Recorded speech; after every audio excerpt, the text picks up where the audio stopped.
bunun asıl sebebi, bu kur korumalı mevduat hesabının ana sebebi, kök nedeni enflasyon. Aşırı yüksek bir enflasyon var. Şu anda bütün dünyada ve bizde de aynı şekilde enflasyon yüksek gidiyor. Bizde hiperenflasyona doğru gidiyoruz. Sorun burada zaten. Şimdi enflasyondan kendini korumak isteyen fertler ne yapacaklar? Yatırım araçları seçecekler. Yatırım aracına doğru gidecekler. Çünkü her gün markete, pazara, piyasaya çıktıklarında fiyatların arttığını görüyorlar. Kendilerini korumak için tedbir almaları lazım. Enflasyondan korunmanın yolu elinizdeki değerleri rant etmek, para kazandırmak ona. Ya ticaret yaparsınız, ticaretten para kazanırsınız ya da eğer tasarruf sahibiyseniz, ki büyük oranda herkes öyle tasarruf sahibi, bu tasarruflarınızı enflasyona karşı korumanız gerekir. Ana neden bu. Şimdi burada enflasyona karşı koruma yöntemi seçerken vatandaş bir takım rant araçlarına yöneliyor. Türkiye'de 3 tane araç var bilinen. Yani şu anda uyguladığımız 3 araçta. Şunlar vardır. Bir sermaye piyasası, yani kağıt, hisse senedi, borsa, devlet tahvili gibi araçlara gidersiniz. 2, mevduattır. Mevduata yatırırsınız bankalara. O depo hizmeti karşılığında bankalar size faiz verirler paranıza. Ben paranızı kullanacağım, size de faiz vereceğim derler. Üçüncüsü de yabancı paralardır. Yabancı paralar Türkiye'de kur değerlendirme sistemiyle değerleniyor. Yani bizde piyasanın dinamiklerine göre artan dinamiklerde, artan değerlerde arz talep dengesiyle oluşan bir kur politikası var. O kur politikası da vatandaşların dövize yönelmesine neden oluyor. Dördüncü araçta söyleyebilirim onu. Bu da kurun içinde yaklaşık bir araçtır. Değerli madenler. Buna doğru gider insanlar. Altın, gümüş ve diğer madenlere doğru giderler tasarruf sahipleri. Şimdi buradan kaynaklanıyor tabii. Türkiye'de enflasyonu doğuran ana sebeplerin başında baktığınızda biz ithalatçı bir ülke konumunu hala devam ettiriyoruz. Gerçi cari açık bugünlerde 14 milyar dolara kadar geriledi. Tabii ki yüksek kur nedeniyle fazla ithalat yapılamamasından dolayı biz ithalatçı ülkeyiz. Yani aldıklarımızla sattıklarımız arasındaki fark aldıklarımız lehine yüksek. Daha fazla mal alıyoruz, daha az satıyoruz. 225 milyar dolar ihracat yaptık. İşte 240 milyar dolar civarında da ithalat dönüyor. Dolayısıyla arada bir fark var. Şimdi bu fark tabii ki aldığınız ürünlerin dolar karşısında dolarizasyondan dolayı fiyatlarını arttırıp enflasyona neden oluyor. Şimdi insanlar ne yapacak? Bu artan dolar fiyatlarından dolayı, artan piyasa zamlarından dolayı kendilerini korumak için bu yatırım araçlarına müracaat edecekler. Kur artışının sebebi buydu. 20 Aralık'ta hükümet böyle bir tedbire yöneldi. Çünkü hani hep ben söylemiştim, yani almış başını gidiyor. Kontrol etmezseniz, siz bu işin sahibi olduğunu söylemezseniz, içerideki öyle dışarıdaki böyle söylemleriyle devam ederseniz bu iş durmaz. Çünkü arz talep dengesinde insanlar kendini koruyabilmek için bir yerlere doğru yönelirler. İşte dövize yöneldiği zaman aşırı talepten dolayı, yurt içi ve yurt dışı taleplerden dolayı Türk lirası zayıfladı. Döviz kurları yukarı doğru gitti ki biz korkunç bir kurdur, yani 18 liralara varan bir devalüasyon kuruyla, ki yılı %79,8 gibi bir kayıpla yaşamış bir Türk lirasıyla karşılaştık 2021'i. Tedbir aldılar. Biz bu işin sahibiyiz dediler. Ve bir takım tedbirler getirdiler. İşte sorduğun oydu. Korumalı kur korumalı, yani kur destekli bir mevduat hesabı açtılar. Yani vatandaşa şunu söylüyorlar. Evet, kura gitmeyin, dövize gitmeyin, döviz almayın.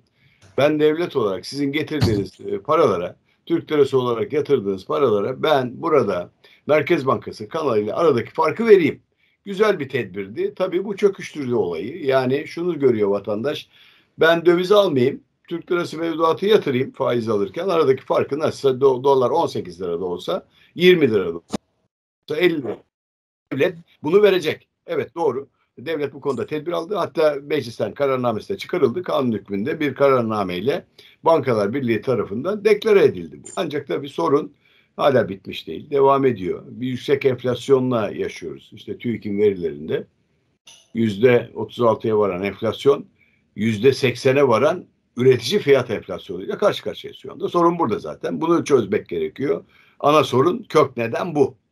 Ülkenin para politikasını, kendi hazine politikasını maliye ile beraber kontrolünde Merkez Bankası yürütür. Şimdi Merkez Bankası'na ne oldu? Zaman zaman tartıştığımda başkan değişimi, başkan değişiminde politikaların yeterli olmaması, başkan yardımcısı değişiklikleri gibi birçok olayın bir anda gerçekleşmesi, peş peşe çok kısa sürede gerçekleşmesi, Merkez Bankası'nın dış piyasalara ve piyasaya verdiği güveni kaybettirdi. Bana göre böyle değerlendirme ve bu arada tabii hükümetin ekonomi politikası olarak öngördüğü yüksek faizle kalkınamayız, yüksek faizle büyüyemeyiz, kredi faizlerinin düşmesi gerekir tarzındaki bir ısrarı ve yaklaşımı siz yüksek faiz vermiyorum, ben Merkez Bankası'ndaki fiyatları düşürüyorum, repo fiyatlarını banka arası işlemlerde 14'e kadar ikişer bas puan çekerek yürümesi mevduattaki kaçışı, yani mevduata yüksek faiz verilemeyecek kaçışını dövize doğru yöneltti. Bu eşyanın tabiatında olan bir şeydir. Yani para piyasalarında bileşik kaplar sistemi çalışır arz talep dengesine göre. Orada bir taraftan kaçan para, çıkan para ranta doğru gider. Niye gider ranta? İşte enflasyon ana sebeptir. Şimdi Merkez Bankası ne yaptı? Faizleri 14'e kadar indirdi. Peki faizler 14'e kadar indi de tüm faizler indi mi? İşte bu nokta çok önemli. Yani siz politika faizini 14'e düşürüyorsunuz. Evet, ben de razıyım. Bakın, yüksek faizle kalkınamazsınız. Yüksek faizle bir yere gidemezsiniz. Yüksek faizle yatırım yapamazsınız. Bu gayet doğaldır bu düşünce. Yani ben orada ekonomi yönetimine bu düşüncesinden dolayı saygı duyuyorum. Ancakların altında şu vardır. Siz yüksek faiz politikasından vazgeçerken diğer yatırım araçlarını da sistemsel olarak koruma altına almanız gerekiyor. Bu işlem faizleri düşürürken yapılmalıydı. Yani faizler indirim yapılırken eğer böyle kur korumalı mevduat hesabına girilseydi dolar ve döviz veya diğerleri buraya kadar gelmezdi. Benim inancım o. Bu sonradan alınmış, yani üzerindeki aşırı şişmeyi kontrol edecek bir sistem olarak devlete maliyet getirdi. Yani sorduğun soruda şu var. Evet, faiz midir? Evet, faizdir. Örtülü faizdir aslında baktığınız zaman. Yani ben bir yerde Merkez Bankası'ndaki faizleri düşürdüm de ancak siz dövize dolara gitmeyin. Ben sizin bu paranızı bir tarafta koruyayım. Peki o zaman ben şunu söylüyorum. Neden yaptınız? Niye Merkez Bankası'ndaki faizleri deştiniz de arı kovanına çubuk soktunuz? Bir anda buralara geldi. O zaman iki şey çıkar ortaya. Bilinçli yaptım. Devalüasyon yapmak istiyordum. Bilinçli yaptım. Enflasyon olsun istedim. Ki istemez bunu ama istedim. Bu yapılıyor maalesef ki. Ekonomi yönetimleri tarafından yapılıyor. Bunlar fiyatların yükselmesini getiriyor. İster bunu piyasa. Bakın, açık söylüyorum, halk sevmez.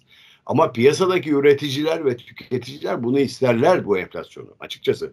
Siz şimdi normalde üretici fiyat enflasyonunu %80'lere vardırdınızsanız %80'deki yansıması, aradaki farkı 40 farkı tüketiciye muhakkak yansıyacak. Hiç kimse değil, maliyetinden ödün vermez. Yani bugün işletmeler ham madde alımında eğer operasyon işlemlerinde bu yüksek kurdan yaşanan maliyetleri yaşıyorlarsa bunu muhakkak fiyatlarına yansıtacaklardır. Yani genel işletme giderleri girecek bu en azından.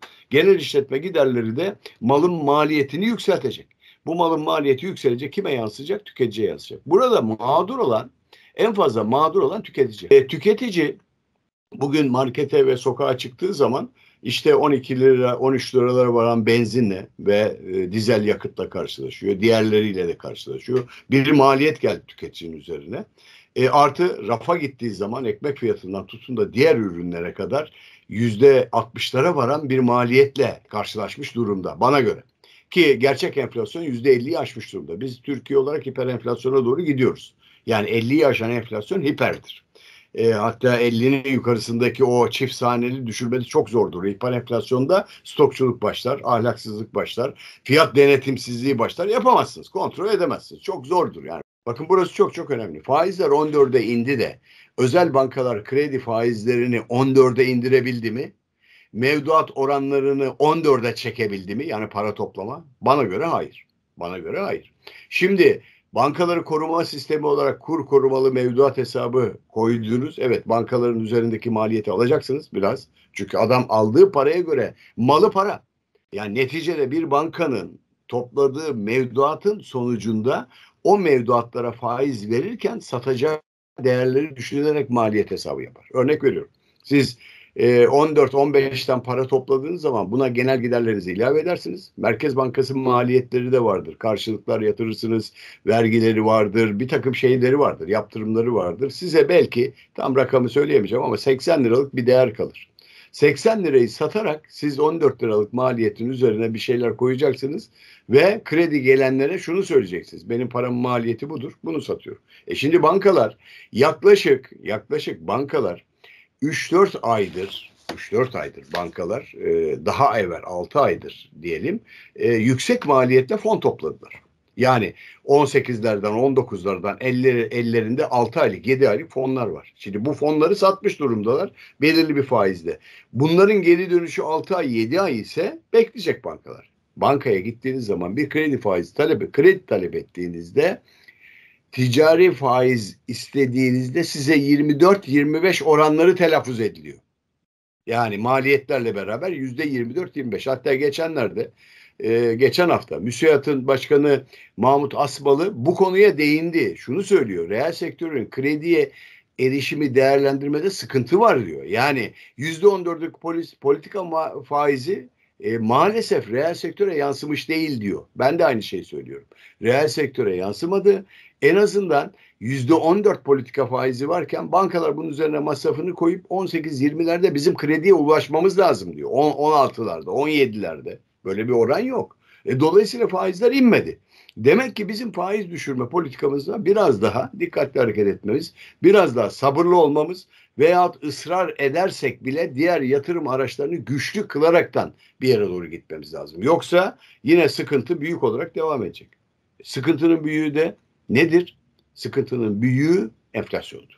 Gıda üzerindeki KDV'nin düşürülmesi. Şimdi bu çok önemli bir gösterge bizim için.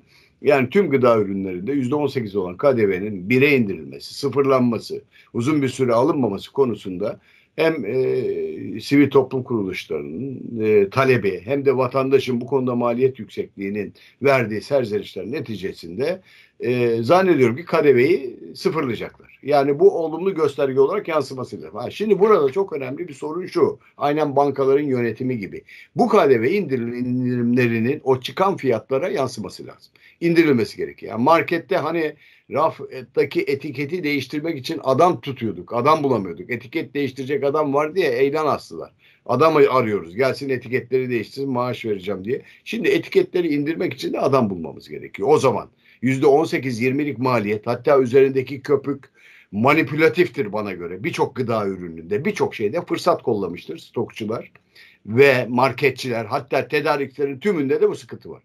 Döviz artıyor diye stokçuluğu yaptılar. Mallarını sevk etmediler. Yüksek maliyet söylediler. Yüksek maliyetten dolayı ellerindeki fiyatları yukarı taşıdılar. Vatandaş çaresiz.